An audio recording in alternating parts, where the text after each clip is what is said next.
Piper, bring it on. Off the Record with Michael Landsberg is brought to you by the Keg Steakhouse and Bar. For great steaks, good friends, see you tonight. It's the start of a new week, of course, but before we get going, I just have to say that last Friday's OTR may have been the greatest episode ever. Ron Jeremy, Preston Manning, bonding together like two old pals. It was the feel-good story of the year. Feel-good. Yeah, absolutely. Yeah. But today could change that. The voice that you just heard belongs to one of the most famous wrestlers in history. This building is abuzz because Roddy Piper is here. It is a delight to have you in the chair. Nice to see you, man. Thank you.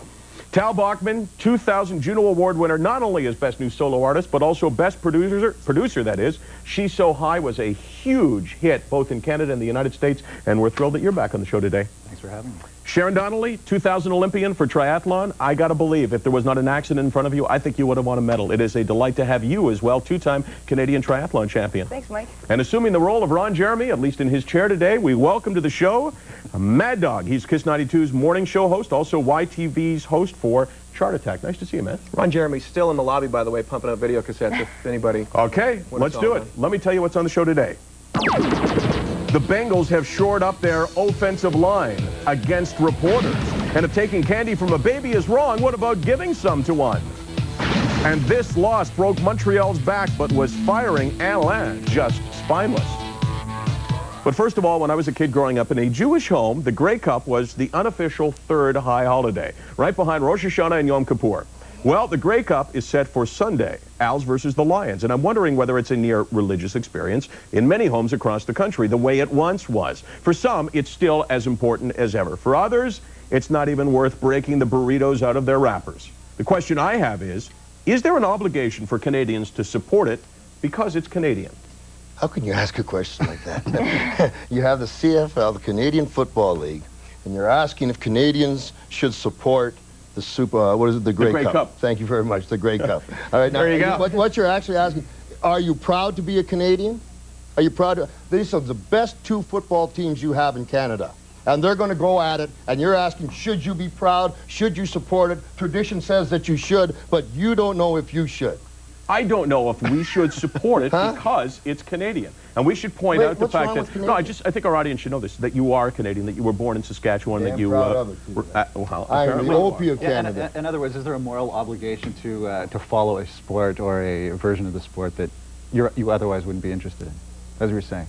I mean, because we're going through this with like the airline thing or whatever, and somehow, you know, like with the the ruling from the federal government or whatever. And I mean, there's this idea that we have sometimes as Canadians that, traveling on a particular airline, as an expression of patriotism, or watching a particular sporting event as an expression of patriotism. I don't know if you can hypermoralize to, that seems nuts. I mean, you go to a restaurant chain that sucks, you don't care if it's Canadian or Swiss or Belgian or whatever. It's like, you don't go back. Very low, I didn't mean to cut you off. No. I think there's a very low esteem of Canadian pride. I thought that for a long time. I'm born Canadian. I think that the Canadians should be proud of what they're doing, and they do not come out and support that. They don't support their team. Well, I think the Grey Cup and Canadian teams are great. It's different than hockey because they have a certain number of Canadians that have to be on the teams. There's a certain number. Like, it's not like hockey teams where it can be full of Russians. I really like the Football League because they make sure, a mandate, that there are a certain minimum number of Canadian football athletes in our Football League, and I think we should support that. But I mean, if you're going to watch Canadians anyway, and it's forced tuning for these Canadians, I mean, I'd rather watch first-rate Canadians than third-rate Canadians on a football field. And Roddy, you said yourself, we don't have Canadian esteem for our athletes, but you had to go to the States just to excel in your sport. Good point. Yeah, so why wouldn't you stay here with Stampede and Calgary? Because there's not enough money. But let me ask you this, did Canadians support this lady in the Olympics? If they didn't, they should be ashamed of themselves. Well, I don't think we really had a choice whether to support her. She was there competing, and I don't know how we would. Yeah, no, of course she did. Did not these two teams? I'm sorry. Go ahead, Tom. There's no like one true church, just like one true sport for a particular. I don't. There's no right and wrong. Do you follow rugby or a particular rugby team or something? And it's like a lot of people like the CFL. I love to go to a game. No, don't look at me. You're disagreeing with him. Oh, okay. I agree with you 100%. Don't put me in a headlock if you. I'll protect you. No, okay. But I seriously think, we've already lost the Rough Riders. The Ottawa Rough Riders are gone. Before we know it, the whole Canadian League's going to go. And what's going to happen then? the Canadian public's going to go, what happened to our football league? And they're all going to go down south. It would be a tragedy to lose the CFL. I It will totally be, agree. I think. But I don't know that means that there's a moral obligation for Canadians to follow the CFL over the NFL or whatever other sport that they And it might might come like. down to money. How does morality come into this? Well, you were the he's one that asking brought if it there's in. a- No, but you No, no. brought it in. You Canadian said, hold on, pride, Roddy. bro. You said that we have a responsibility As Canadians. to celebrate the Canadian Football League and to support it because we are Canadian and it is Canadian. Now, you Correct. may not say a moral obligation, but we have a patriotic obligation according to you. That I agree with. But Because I said it. But isn't that disrespecting the CFL to say that you have to support it? Isn't this disrespecting all Canadians? And doesn't it show our inferiority complex by saying you got to support it because it's Canadian, as opposed to you got to support it because it's good? Some guy making 25 or 30,000 bucks a year trying to feed a family, and he's unpatriotic because he doesn't go to enough CFL games. It's like that's We've already crazy. lost the CFL. It's only going to get worse. I mean, we've got the XFL coming in. It's just a matter of time before it just totally peters off and becomes like a charity event on a Sunday. Oh, man, that's if you let it. You got the XFL coming in. Now, I'll tell you something interesting. Everything Vince McMahon Jr. has tried, he went belly up on other than wrestling, including the Bodybuilding Federation, and now he's going for the XFL. And everybody just assumes that it's going to take off and boom, because they got cameras on it. When you assume, you make an ass out of you and me. But you don't think out of the gate this is going to be huge with the rabid, just the fans? It's just insane the amount of people that want to watch wrestling. In this type of business, out of the gate, it's called hot shotting. Out of the gate, I think, sure. But what about the long term? The amount of money they're putting into has to be got back over the long term. So back to the CFL, I'm just saying Canadians should support Canadians. Okay, how about the Canadian government? Should it protect and support the Canadian Football League by maybe keeping Vince McMahon Jr. out of this country with the XFL, given the fact that it's happened before with the World Football League in the 1970s? No. They can't Well, how are keep they the gonna XFL do out of the that? country anyway. It's impossible with pay-per-view, with cable outlets. We're going to get it if we want it. And if people aren't watching CFL anyway, and it's not the teams that they're trying to keep open anyway, it's the freaking stadiums. Yeah. And we don't want to say, well, Canadians are lesser players. If that's what you're saying, that, well, our teams aren't quite as good competitive. Is that what you're saying? The game isn't as exciting as CFL? The Grey Cup is exciting? It's up to Canadians to decide what they want to spend their leisure dollars on, whether they want to go to rugby or Whether soccer. you're a football fan. If you're not a football fan, understandable, but the question was... Okay, should I'm a you football support fan. it? So if I'm a football fan, you're saying it's different if it's another sport. But I'm a football fan, and if I said it, and I'm not saying this, but if I said, you know what? I don't like the CFL, I like the NFL. I'm not going to support the Canadian Football League, I'm going to support the National Football League. You got a problem with that? And you live in Canada? And I live in Canada. Well, in that that's case, you'd bad. have to... I mean, it doesn't make Hold any on. sense. We're going to go to break as soon as you give me an answer. Yeah, I got a problem with that. All right. I got no problem with you having a problem with it. That makes sense? All right, find out more about Roddy and what he's doing on the net, tsn.ca/OTR. Amazing how revealing and internet just seem to go hand in hand. We'll be back with more OTR in a moment.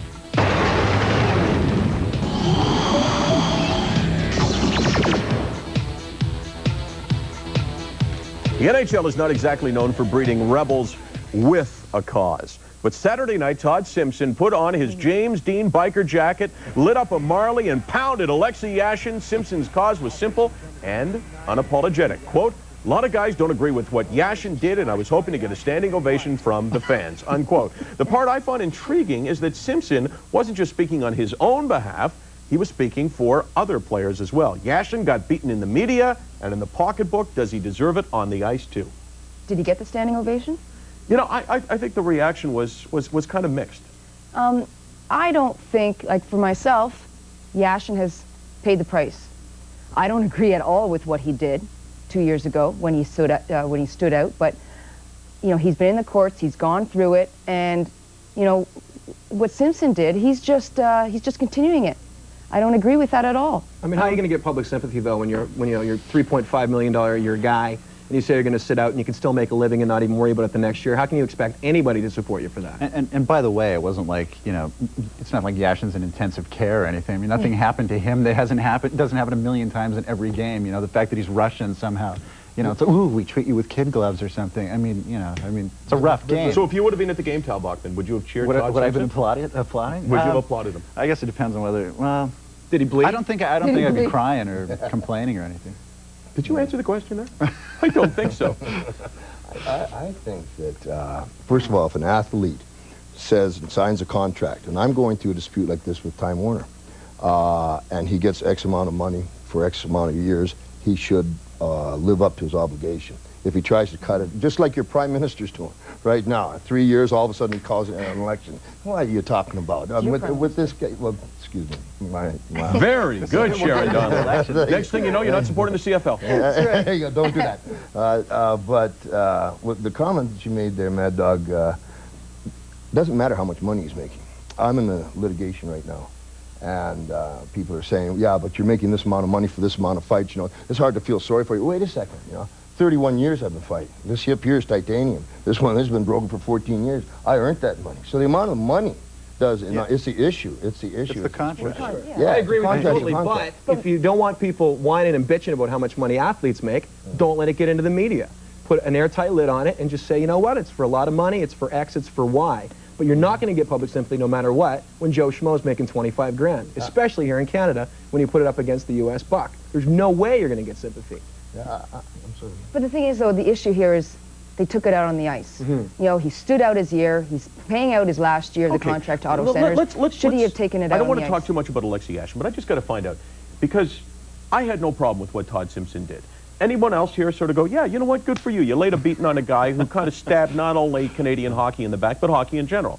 Anyone else got a problem with that, or what? Well, where else is he going to take it out but on the ice? I think it is going to send a message not just to the media, but with the players. It might be a bit of a dangerous precedent. So he got physical with the gentleman because he didn't agree with what the fellow was doing. Is that right? So then, does that give me the right every time that I don't agree with someone, I'm allowed to beat him up? Well, but you don't compete in a venue right now that allows you to beat people up. If you're talking about business in Time Warner, which owns WCW, you have a problem with, I don't think anyone would agree that you can go in there and start beating up their lawyers, although... I would love to. All right. Yes. All right, I want to ask you, though, the question of union solidarity, because Todd Simpson is a member of a union, and so too is Alexi Yashin. And he says that he was speaking for players who say they don't agree with what he did. Did he break the union law that exists in most other venues, which is you support each other no matter what?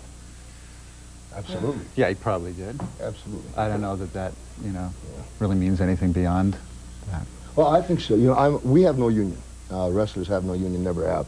I'm a big proponent of union. I want union. I'm trying to push union. And there is something to sticking together, because at the end of the day, it's you against establishment. It's very lonesome. What if it means sticking together when, you know, the person's obviously wrong, or he's filed a grievance which is obviously fraudulent or something? I think you have a really good point there. So isn't there to be appointed a mediator that knows both sides of it, knows the establishment, knows the players? And I'll give you an example. We have a wrestler, we had contracts in WCW, and all of a sudden we got a wrestler that pulled a groin muscle and needs 3 weeks off. My foot, you pulled a groin muscle. So for the pretenders, you need that mediator. I know, but you're talking about a mediator. Doesn't the union have a responsibility to vet these kinds of complaints and say, look, man, you know, you're going to bring disrepute on our whole organization. You know, you're a whiner. Shut up. You know, we're not going to support you in this case. You signed a contract, Alexi Ashton. You play in Ottawa. There can't be a halfway with the union. I mean, these guys take, you know, and this is my problem with unions or whatever in general. I'm getting big trouble, you know, record sales plummeting. But, you know, there's sort of like a, you know, us against them, regardless of who is right or wrong. And there seems to be generally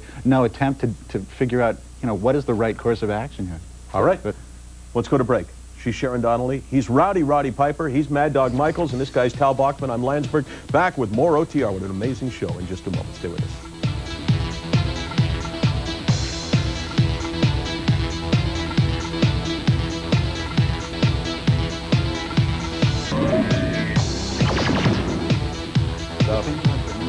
Cincinnati Bengals were beaten 16-13 yesterday, so anger in the locker room is not surprising. They should be pissed off, no question. But they appeared more concerned by one of the reporters than their own 2-9 record. Last week, a local TV station ran a story that showed safety Tremaine Mack driving with a suspended license. He has been convicted 3 times for drunk driving, a 4th, and he could go to jail. The reporter was tossed out of the locker room yesterday as players screamed at him. Defensive tackle Oliver Gibson said, "You come after one of us, we come after you." Linebacker Takeo Spikes said about the station, quote, "They're frozen out completely. They'll never get another word from me."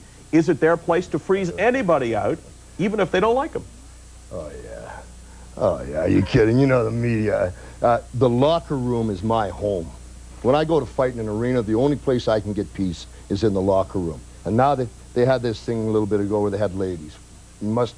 Everything's equal. Have ladies in the locker room. Girls in the locker room. Well, just a second now. You know, No, if you Where are you going with this? you want your wife to come in my locker room? No, I'm not saying I no disagree. It doesn't matter if they're a reporter. It doesn't matter whether they're male or female. They got no place. There's got to be some sanctity, and there's got to be some respect for the professional wrestler or the professional athlete. I don't think so. In this case, let's get away from the male-female reporters here. I think in this case, you know, they were into the locker room investigating this. For one, I think that his teammates should have been saying, "Yeah, get him out of here. Get him out of here." They should be supporting the media, because I know that if I had a teammate that was arrested 3 times for drunk driving, I wouldn't want him on my team. I wouldn't want him on my team. But this isn't the kind of thing that you would want to discuss as a team in a locker room with a bunch of media camera guys screaming questions and stuff. I mean, didn't the team in effect say, you know, leave us alone to concentrate on the game? No, essentially what the team said was, you're no longer welcome The here. whole station.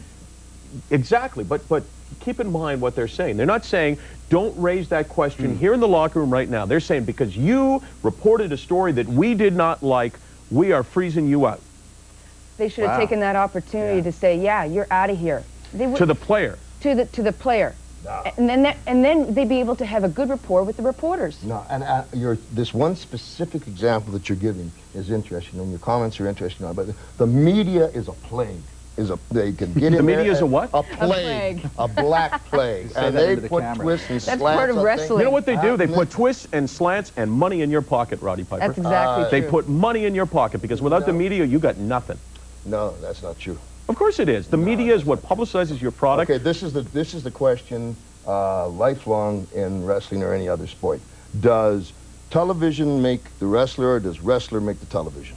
Television makes the wrestler. Well, if you got no wrestler and you just got a camera shooting at an empty ring, how do you figure that? And if you got no television shooting the wrestler, you got nothing. You'd have live audiences. You'd have a live audience. Yeah, but how much of a living You can you wouldn't make have off anything hockey like what rings? you have. I understand that the gate goes up. All I'm saying is the press has gone way overboard in what they think they have the right to do to invading your privacy. I know you become a public person. Invading your privacy. I mean, this guy's drunk driving 3 times. Okay, so this one particular case you're talking about, okay, and this guy's drunk driving 3 times. Yes, pardon me? It's one case. I mean, how many other times has this happened? It's just an example. I don't know. I just know the media is a pain in the ass. So in your sport, or for all sports, or for all people that have to deal with celebrity, the media is a plague? I mean, specify. Who specifically is the media a plague upon? If you talk with fellas, football, baseball, and the media's coming in, you just got off the ice, you just got off the field, whatever you're doing, and you're in there, and you're panting, you're trying to catch your second breath. I don't know if you won the game, if you lost the game, where are you? And all of a sudden, there's somebody who wants to ask you a whole bunch of questions. Sure. Excuse me. Well, fine. I'm a little tired, and I'd like to have a shower, chill out just a little bit, and I'd be glad to talk to you in a private room. That's part of being a professional athlete. You And that's have up be to the league to prepared. govern anyway. You have to be prepared for the Who made media that at all law? times. Who made that law? No, That's you part of can't being a professional athlete. prepared at all times. You're gonna. I mean, you're talking about males and females in the locker room. There's a guy standing there in a towel or naked in a shower. I didn't mean no disrespect when I said. I shouldn't have said you well. I didn't mean You didn't disrespect him. I think you disrespected probably everybody else, but not Al. Al's agreeing with you. No, there are limits that I think should be respected, and you know, I think to ban a station forever over something like that is. And let's face it, Cincinnati we're talking about. How long is the ban going to last, right? Like it almost. These guys are going to die in the vine without publicity. They should be glad to get any publicity. Totally. All right, as soon as it starts to lighten up and everyone starts to love each other, we got a commercial. Can't have that. Let us know what you think of the show and the issues, and certainly let us know the combinations that you're interested in. Michael, no double entendres, because that's the way I started Friday's show, by saying there'd be a moratorium on them. You should master the triple entendre, as any linguist would. I would have voted for the alliance if Preston was still the leader. That's from Stickman, perhaps some relation to the guest that was sitting beside Cunning Preston linguist. Manning. There's our website, there's our email, there's our fax number. Back with more OTR in a moment. I cherish this job so much because of the people that I get to meet. Roddy Piper, my son Corey, is so psyched and so mad at me that I didn't let him miss school to meet you. Thanks for joining us today on the show. This was a pleasure. My pleasure. I appreciate it. You wrote a book, right? Yeah. What's it called? It's called If You're Gonna Die, Kid, Die in the Ring. It's good for business. Okay, now that's all the title, right? Yeah, you didn't just that- add it's good for no, business now on the show. No. I was Okay. actually thrown up in a toilet, and this promoter came by when I was 20 and told me that, and he meant it. And my book is not the Disney version. Will you come back and talk about the book on the show? Yeah, if I can on the air, I'm not sure. You betcha I will. If you'll We'll let me. find a way to make sure that that happens. Tal Bachman, congratulations. You came to us last time when your CD was smoking hot. It's still really hot. That was your what number CD was that for you? That was first It was one. an amazing success. And you're writing the next one, right? I am, yeah. Thanks for having me back. Way to go. You're a great guest on the show, Appreciate too. it. Thanks. Sharon Donnelly, you did not have good luck at the Olympics, but will you stick around for 2004? I hope you do. Yeah, I'm going to go for Athens, for sure. I should write a book, go for Bike Crash Olympics. It's good for big business. But, you know, you can find out more and keep updated on my website, www.sharondonnelly.com. All your sponsors are there, All my right? sponsors And they there contribute as to your well. career. Yeah. And if there was a locker room afterwards, would you allow this man in your locker room? I don't think so. Beauty pie. No. Trade spots and ask the question. Well, you wouldn't again. let her in. Why should he? Mad Dog, you got 2 big gigs going right now. Yeah, a couple of shows, Mad Dog and Billy Morning Show, Kiss 92 FM here in Toronto, and Coast to Coast, YTV, 9:30 Friday nights in Limbo on YTV. It's a video show called Chart Attack. And if real quick message, if I can, for Harv Stewart, sports director in Halifax. I told you Landsberg would get desperate enough to get me on the show.